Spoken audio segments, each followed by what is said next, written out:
तो गणतंत्र दिवस के खास मौके पर भारत के कुछ सबसे प्रेरणादायक नागरिकों को सम्मानित किया गया है। जी हां, 2026 के पद्म पुरस्कार विजेताओं की घोषणा हो चुकी है। ये वो लोग हैं जो कला से लेकर समाज सेवा तक देश के गुमनाम नायकों को दुनिया के सामने लाते हैं। चलिए जानते हैं कि इस साल के हीरो कौन हैं और उनकी कहानियां क्या हैं। इस साल कुल 131 लोगों को देश के सर्वोच्च नागरिक सम्मानों में से एक मिला है। लेकिन ये सिर्फ एक नंबर नहीं है, ये अपने आप में 131 कहानियां हैं। तो सवाल ये है कि आखिर ये लोग हैं कौन और हम सब इनसे क्या सीख सकते हैं। चलिए पता लगाते हैं। अब इससे पहले कि हम विजेताओं के बारे में जानें, ये समझना जरूरी है कि ये पुरस्कार असल में है क्या और इनका महत्व इतना बड़ा क्यों है। तो देखिए, पद्म पुरस्कार देश के सबसे प्रतिष्ठित नागरिक सम्मानों में से एक हैं। ये उन लोगों को दिए जाते हैं जिन्होंने अपने अपने फील्ड में कोई असाधारण, कोई जबरदस्त काम किया हो, जिससे हमारे देश का गौरव बढ़ा हो। ये पुरस्कार ना 3 अलग-अलग श्रेणियों में दिए जाते हैं। सबसे ऊपर है पद्म विभूषण, जो एकदम असाधारण और खास सेवा के लिए है। फिर आता है पद्म भूषण, जो बहुत ही ऊंचे दर्जे की सेवा के लिए दिया जाता है। और आखिर में है पद्मश्री, जो किसी भी क्षेत्र में की गई विशिष्ट सेवा को मान्यता देता है। ठीक है, तो चलिए अब इस साल के पुरस्कारों के आंकड़ों पर एक नजर डालते हैं, क्योंकि ये नंबर्स भी अपने आप में एक कहानी कहते हैं। तो इस साल राष्ट्रपति ने कुल 131 पद्म पुरस्कारों को मंजूरी दी है। इनमें से 5 तो सबसे प्रतिष्ठित सम्मान यानी पद्म विभूषण हैं। इसके साथ ही 13 पद्म भूषण पुरस्कार दिए गए हैं। और सबसे बड़ी कैटेगरी में 113 पद्मश्री सम्मान शामिल हैं। जैसा कि इस चार्ट में साफ दिख रहा है, पद्मश्री पुरस्कारों की संख्या सबसे ज्यादा है। और ये एक साफ संकेत है कि अब जमीनी स्तर पर, मतलब ग्रासरूट लेवल पर काम करने वाले नायकों को पहचानने पर कितना जोर दिया जा रहा है।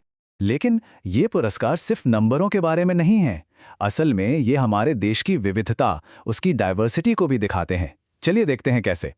इस साल के विजेताओं में 19 महिलाएं शामिल हैं, जो समाज में उनके बढ़ते योगदान को दिखाता है।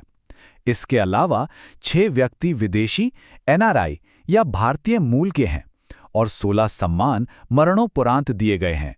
ये उन लोगों के योगदान को एक सलाम है जो अब हमारे बीच नहीं है। तो अब चलिए कुछ विजेताओं से मिलते हैं, कुछ जाने पहचाने चेहरे और कुछ ऐसे नायक जिनकी कहानियां सच में प्रेरित करती हैं। देखिए, इस लिस्ट में कला और खेल जगत के बड़े सितारे भी चमक रहे हैं। मलयालम सिनेमा के दिग्गज एक्टर ममूटी को उनके शानदार काम के लिए पद्म भूषण मिला है। वहीं भारतीय क्रिकेट टीम के कप्तान रोहित शर्मा को पद्मश्री से सम्मानित किया गया है। और सच कहूं तो यही बात इन पुरस्कारों को बहुत खास बनाती है। ये सिर्फ सितारों का सम्मान नहीं है, ये उन लोगों को भी पहचान दिलाता है जो चुपचाप बिना किसी शोर के समाज की सेवा कर रहे हैं।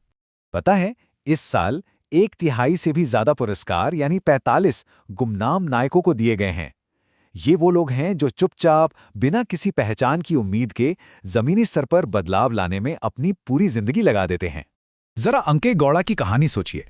एक पूर्व बस कंडक्टर जिन्होंने 20 साल से भी ज्यादा समय तक भीख में किताबें मांग मांग कर एक पूरी कम्युनिटी लाइब्रेरी बना दी। उनका ये जुनून आज हजारों लोगों को ज्ञान की रोशनी दे रहा है।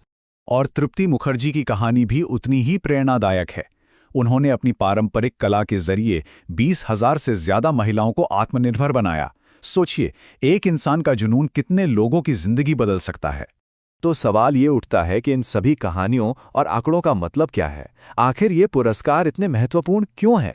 देखिए, पद्म पुरस्कार सिर्फ एक सम्मान नहीं है, ये असाधारण टैलेंट और निस्वार्थ सेवा की पहचान है।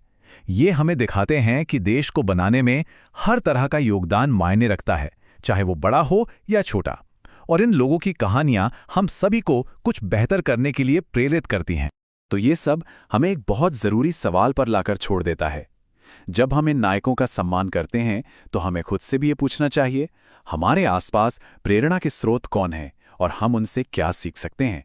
क्योंकि इन्हीं कहानियों से तो देश का भविष्य बनता है।